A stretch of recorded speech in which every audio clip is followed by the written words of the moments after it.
Oh, Jesus. Welcome to Watch Mojo. And today we're counting down our picks for the top 10 movies so offensive they were pulled from theaters. That sucked. It has certain structural flaws. Yeah. For this list, we'll be looking at films that were yanked from the big screen by production companies, distributors, and even governments due to their controversial subject matter. We'll be including films that had screenings canceled at the last minute by distributors or theater chains. Are you offended that a specific flick failed to make our ranking or that it was ever banned? Comment below with your thoughts. Number 10. The Outlaw. Have you ever heard of a director campaigning to get their own movie canceled? Well, that was Howard Hughes' strategy for his film, The Outlaw. Now look, son. I hear you're pretty good, Doc. That's what I hear about you. All right. You mind standing way up in front of that horse? Pretty sure of yourself, aren't you? No sense in going to all this trouble for nothing. That's right. Although the film was completed in 1941, the Motion Picture Association refused to approve it due to the many lingering shots of Jane Russell's cleavage. Say, is that you? Yes, What are you doing here? I live here. Hughes made cuts, but distributor 20th Century Fox decided not to release it.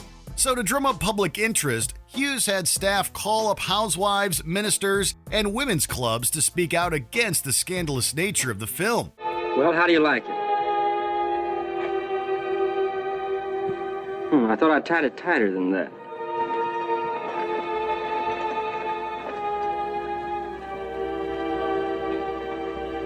You came back. His plan worked, creating enough hype for the movie to be released in theaters, although it only lasted a week before it was pulled due to violations of the Hays Code.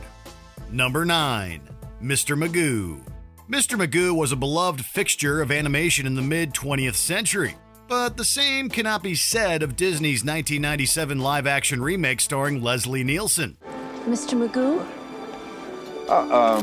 I am Stacy Sempanahoditra of the Kurastani Foreign Office. Oh, this is my nephew, Waldo. Mr. Magoo's portrayal as stubborn and nearsighted, but incredibly lucky, delighted viewers of the original cartoons, who found the character hilarious. And dance! Come on, get your rear into gear! However, audiences have changed, and the remake received criticism even before it was released as mocking people with disabilities. The film also proved to be a box office bomb. After just a few weeks, Disney decided to end the show's run at theaters. Are you all right? Don't take that detour, Waldo. Number 8. I Spit on Your Grave. Released as Day of the Woman, this ultra-graphic grindhouse film originally failed to find a distributor. You got a boyfriend? I have many boyfriends. Could I be your friend? Sure. It was screened at a few drive-ins, with director Meir Zaki spending his own money on advertising. Only 2 years later did a distributor decide to pick it up, leading to a new title. I'm sorry, I really am. It was Johnny. Johnny talked me into it. Johnny made me do it. However, many were disgusted with the movie's graphic depictions of sexual assault and violence, describing it as exploitative and void of underlying intent or meaningful exploration of the intense subject matter. As a result, it was reportedly pulled from one United Artists Theater in Chicago and banned in many countries altogether. I knew you were going to like it here.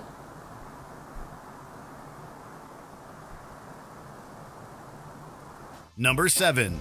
Life of Brian. Any religious satire is sure to cause controversy, and no comics were ever as masterful at it as the Monty Python crew. Could you be quiet, please? What was that? I don't know. It's too busy talking to Big Nose. I think it was Blessed Are the Cheesemakers.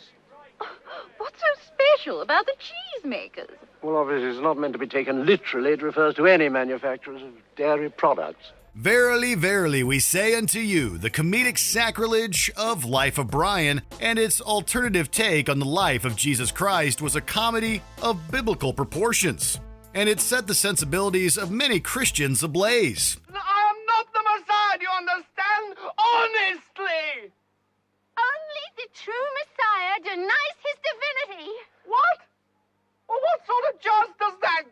In the United States, petitions were formed and protests led to cancellations in some states. It was even banned in Ireland and Norway.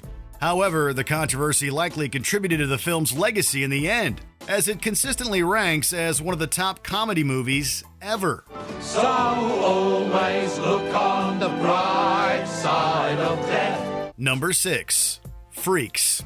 Based on the short story Spurs, written by Todd Robbins, this 1932 film follows a manipulative trapeze artist at a French circus.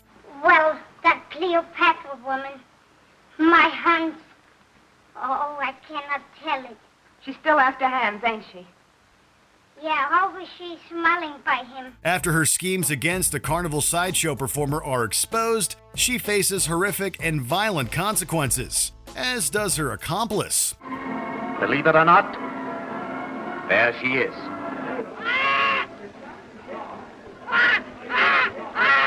During test screenings, some audience members reportedly fled the theater. Others became sick, and one woman even claimed that the movie caused her to have a miscarriage. In response, the movie was edited down from 90 minutes to 64. But even then, reaction was so hostile that MGM pulled the film from release early in the United States. Oh, Frida, I'm so sorry. I don't want to hurt you. Number 5. Silent Night, Deadly Night. The 80s might have been the decade of the slasher flick, but that didn't mean audiences were without preferences on who should do the slashing. You see Santa Claus tonight? You better run, boy.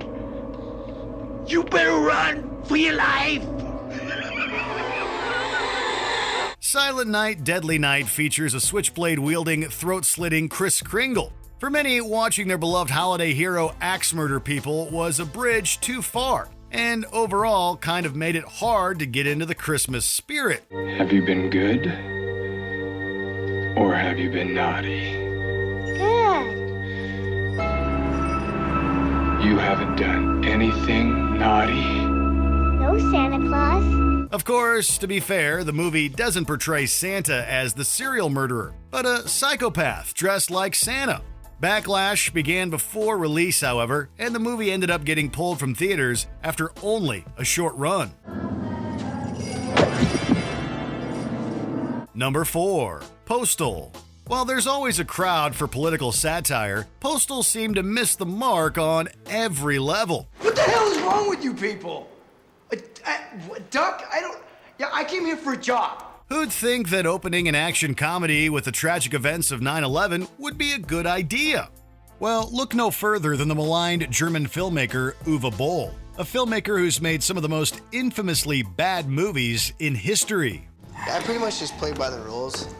Look, man, nobody plays by the rules, all right? You bend them or you break them. Anything else is just slow death. Yeah, that's what it feels like.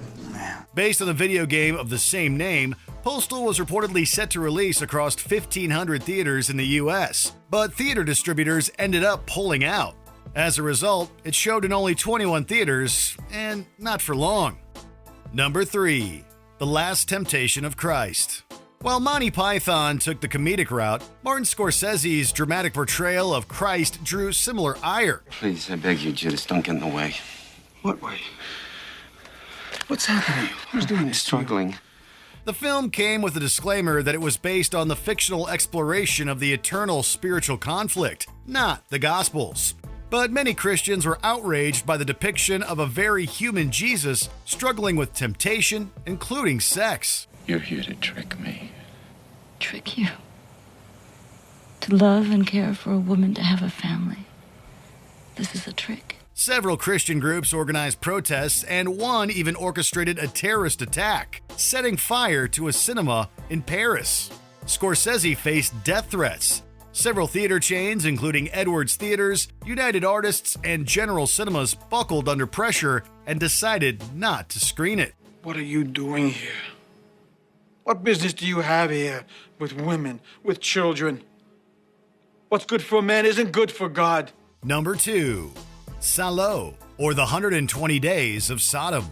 This horror art film remains controversial for its graphic depictions of sexual assault, violence, and murder. The preparations for our undertaking are now all completed. Everything is ready and we can leave.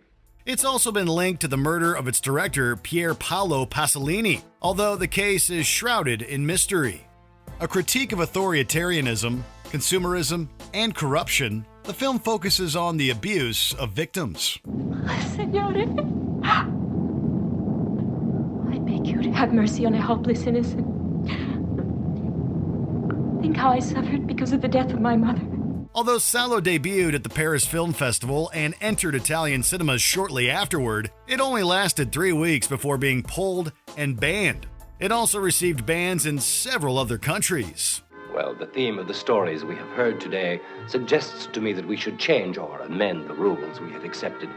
Before we continue, be sure to subscribe to our channel and ring the bell to get notified about our latest videos. You have the option to be notified for occasional videos or all of them. If you're on your phone, make sure you go into your settings and switch on notifications. Number 1. The Birth of a Nation. In many ways, this film was one of the first examples of the medium's power for propaganda.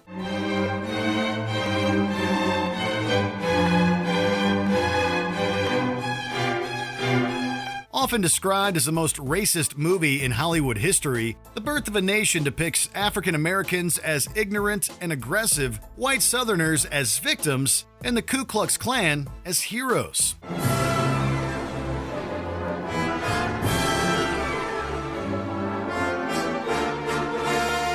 Unsurprisingly, it sparked widespread protests from black communities and leaders. However, it was banned in only a few states and cities.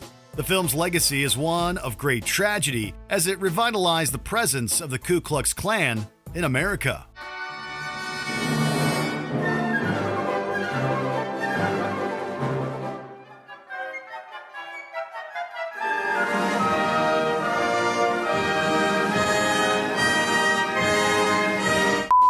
I did a whole thing on Birth of the Nation in college. I took a film history class, and man, this movie was wrong.